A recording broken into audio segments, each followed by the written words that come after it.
Hello world, bienvenue ici en Nouvelle-Zélande, dans ce magnifique pays du Pacifique. Dans cette vidéo, j'ai envie de vous faire découvrir tous les secrets et la richesse de ce pays et notamment de l'île du Nord. Donc si vous voulez en savoir plus sur la Nouvelle-Zélande, let's go, c'est parti. C'est donc à plus de 19 000 km de la France que débute cette découverte. La Nouvelle-Zélande, le pays du légendaire kiwi et la nation des All Blacks. C'est à Auckland que débute mon périple, la plus grande ville de Nouvelle-Zélande, mais qui n'est pas la capitale. Elle est à ce jour la ville la plus peuplée du pays. Pour vous donner un ordre d'idée, près d'1 600 000 personnes vivent à Auckland, près d'un quart de la population de tout le pays. La ville s'étend à près de 1086 mètres carrés si l'on tient compte des banlieues tout autour d'Auckland. À titre de comparaison, c'est même pas la moitié de Paris et ses alentours. Vous l'aurez compris, Auckland est la grande ville de Nouvelle-Zélande, mais une ville encore en pleine expansion.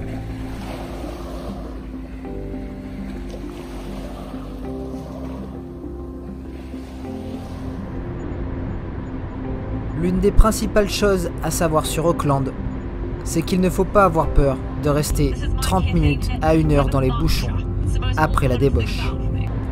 La faute sans doute au système de circulation. Énormément d'intersections, très peu de ronds-points.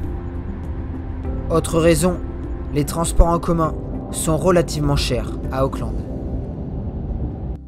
Auckland peut tout de même se targuer d'avoir un port, d'avoir des plages, ce qui rend la ville vachement dynamique. À la fin de la semaine, cela vous laissera le choix entre week-end à la plage, week-end en bateau à explorer les îles, week-end à faire du shopping dans les centres commerciaux d'Auckland, la possibilité aussi d'aller se balader dans tous les parcs qui sillonnent Auckland, ou alors bien évidemment assister à un match de rugby.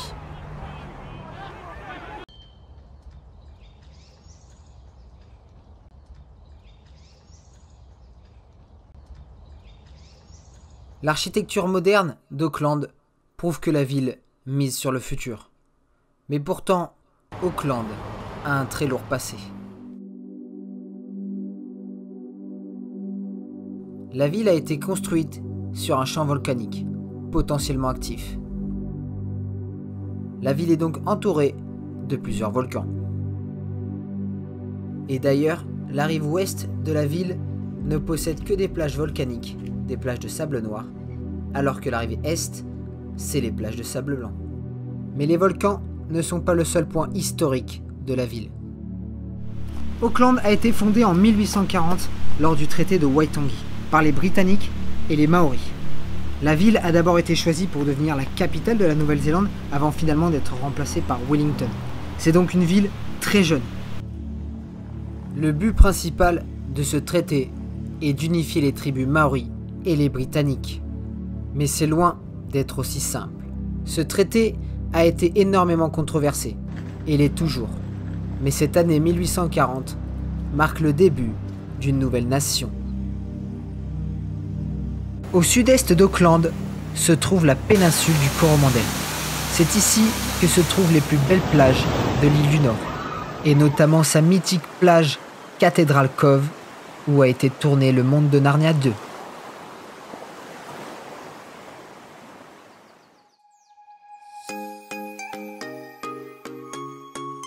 En poursuivant notre route, nous arrivons dans la ville de Tauranga, l'une des villes les plus ensoleillées et les plus chaudes de Nouvelle-Zélande.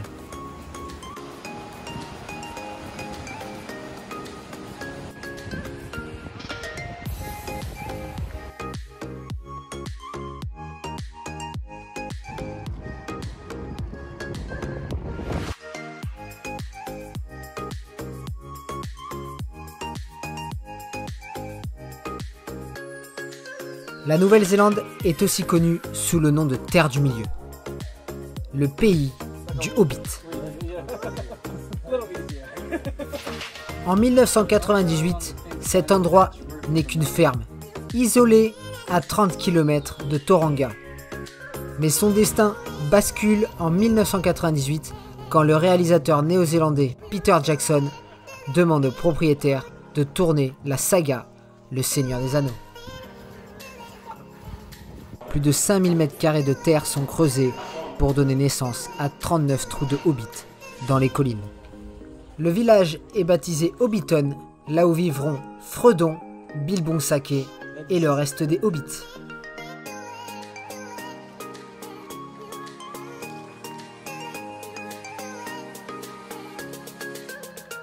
Cet endroit est presque trop beau pour être vrai. Aujourd'hui encore, le pays fait son possible pour conserver l'endroit et offrir une expérience incroyable à tous les fans de la saga, ainsi qu'aux touristes.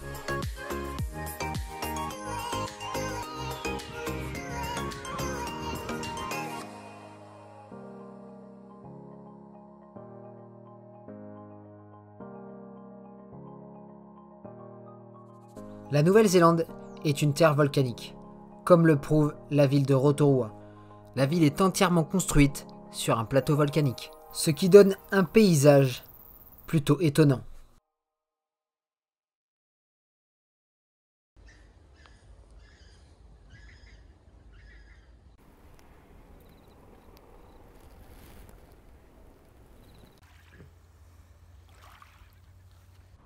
Avant 1840, seuls les Maoris vivaient ici. Ils se servaient des sources d'eau chaude pour se baigner ou encore faire la cuisine.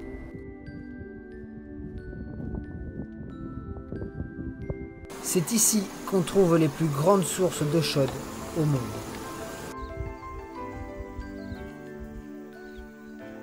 Bien évidemment, Rotorua fait partie d'une des villes de Nouvelle-Zélande les plus touristiques. Notamment sa réserve naturelle Waiotapo. Cette réserve exceptionnelle se situe à environ 30 km au sud-est de la ville de Rotorua. Eau sacrée en maori. Ce site géothermal est mondialement connu. C'est ici qu'on peut apercevoir des geysers, des bassins de soufre aux couleurs extraordinaires.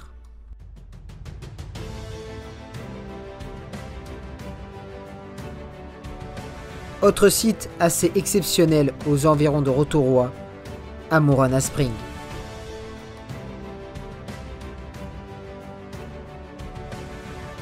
Rotorua est un endroit assez atypique. Vous pouvez même apercevoir de nombreux villages maoris dans la ville. Non loin de Rotorua, à près d'1 heure, on trouve la ville de Taupo. Cette ville héberge le plus grand lac de Nouvelle-Zélande, près de 610 km².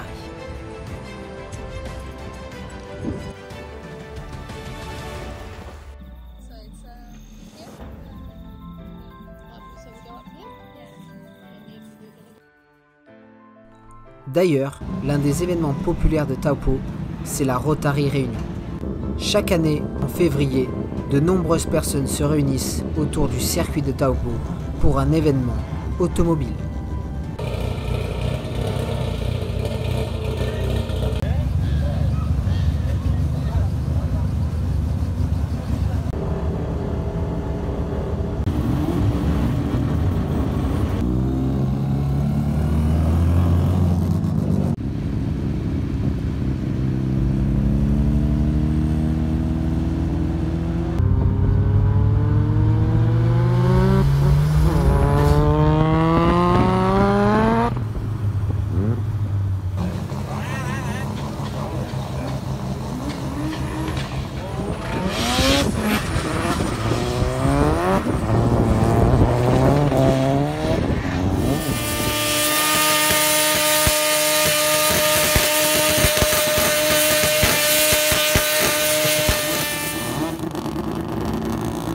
De nombreux autres événements ont lieu chaque année à Taupo, comme des courses cyclistes ou encore de la natation.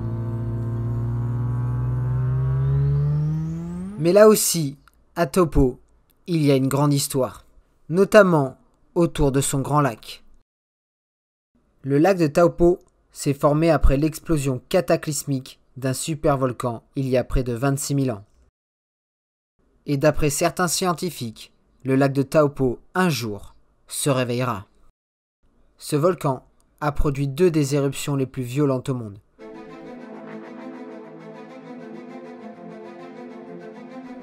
Connaissez-vous la légende maori sur les volcans de Nouvelle-Zélande? Dans les anciens temps, 4 volcans guerriers vivaient au centre de l'île du Nord. Le mont Taranaki, le Tongariro, le Ruapehu et le Nguruo. Ces 4 volcans sont pris dans la montagne Pihanga qui survole le lac de Taupo. Selon la légende, une guerre éclata entre le mont Taranaki et le Tongariro. Et c'est ce dernier qui remporta cette guerre. Dévasté et blessé dans son orgueil, le mont Taranaki lui s'éloigne vers les plages de Nouvelle-Zélande. Aujourd'hui, le Tongariro est l'un des volcans les plus connus du pays. Notamment le fameux Tongariro Crossing, une marche d'environ 7 à 8 heures qui vous permet de traverser tout le volcan et son cratère. Les paysages sont juste merveilleux.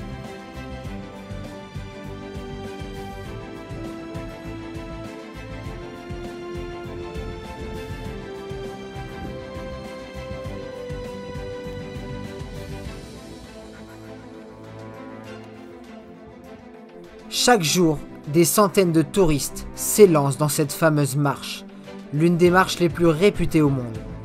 Pendant près de 7 heures, une balade entre volcans, déserts alpins et cratères. Et bien évidemment, ce fameux lac Émeraude. Une nouvelle fois, ces paysages ont été utilisés dans Le Seigneur des Anneaux.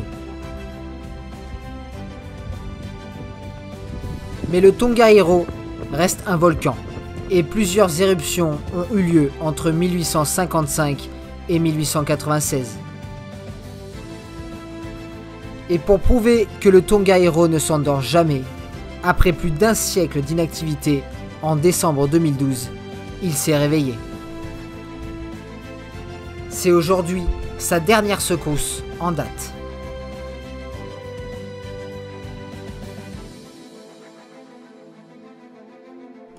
Le mont Taranaki, lui, est beaucoup plus calme. Il est en repos vraisemblablement depuis 1755. Et comme son rival, il est aujourd'hui escaladé par de nombreux touristes.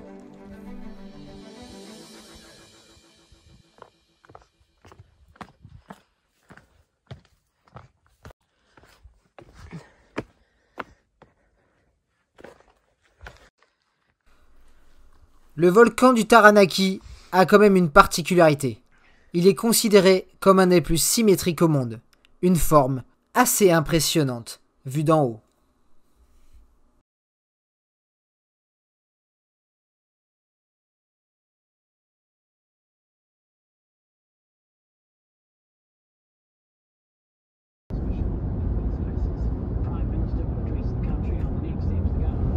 Après une longue route, nous arrivons tout en bas de l'île du Nord, à Wellington, la capitale du pays.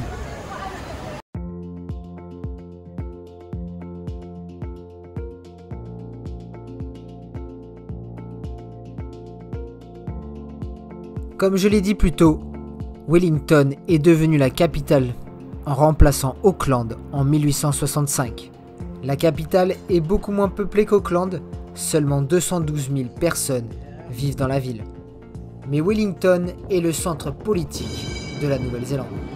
Beaucoup de monde décrit Wellington comme l'une des capitales les plus agréables où vivre.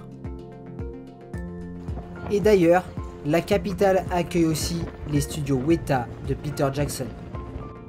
Ces studios sont à l'origine des films du Seigneur des Anneaux, Le Hobbit ou encore Avatar.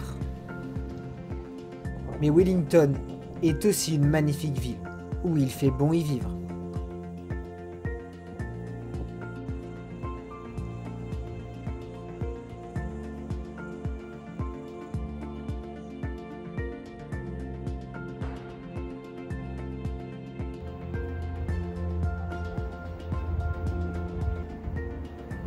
Beaucoup plus haut, sur le nord de l'île, on retrouve la baie des îles. C'est l'un des lieux les plus populaires de l'île du Nord, réputé pour la pêche ou encore pour ses attractions nautiques. C'est aussi ici que viennent les Néo-Zélandais en vacances.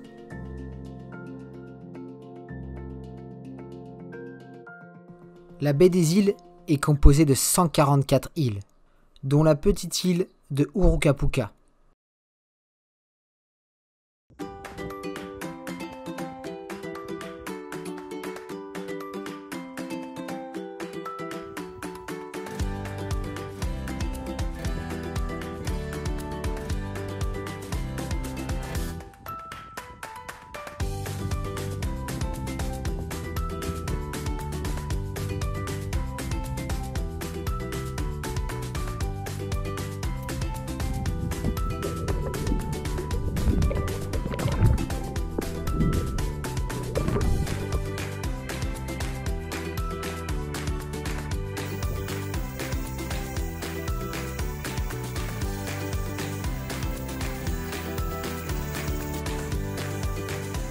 La baie des îles est très connue pour sa faune et sa flore, mais on peut aussi apercevoir ici énormément de dauphins.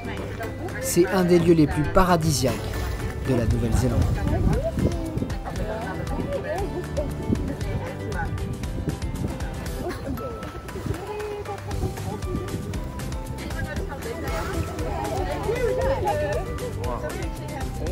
En continuant notre route tout au nord de l'île, nous arrivons sur le fameux phare de Cap Ringa, le plus haut point de l'île du Nord et de la Nouvelle-Zélande.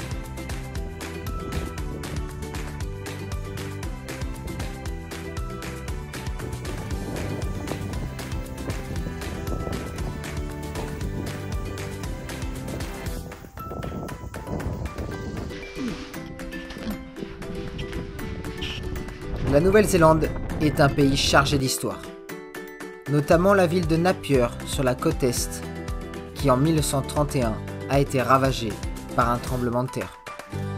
Aujourd'hui, la ville a totalement été reconstruite et elle est connue dans le monde entier pour son style art déco.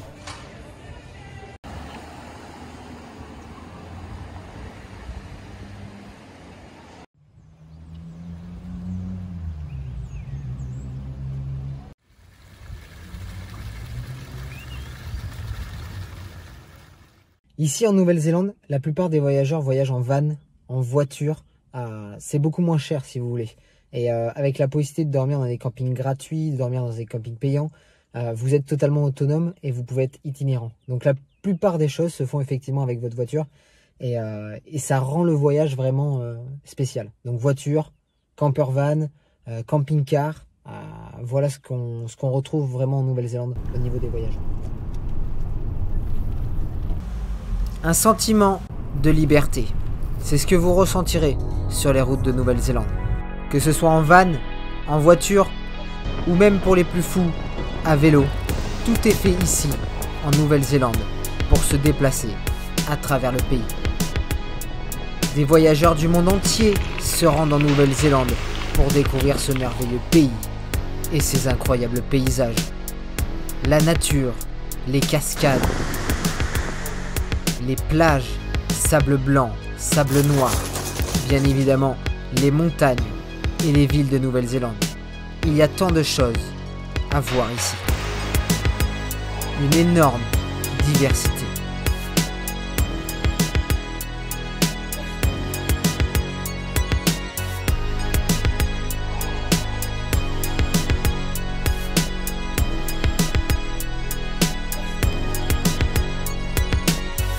Mais beaucoup de monde se rend ici aussi pour travailler. Des voyageurs européens ou du monde entier qui viennent avec un PVT, ou des voyageurs qui cherchent à s'installer définitivement dans ce merveilleux pays.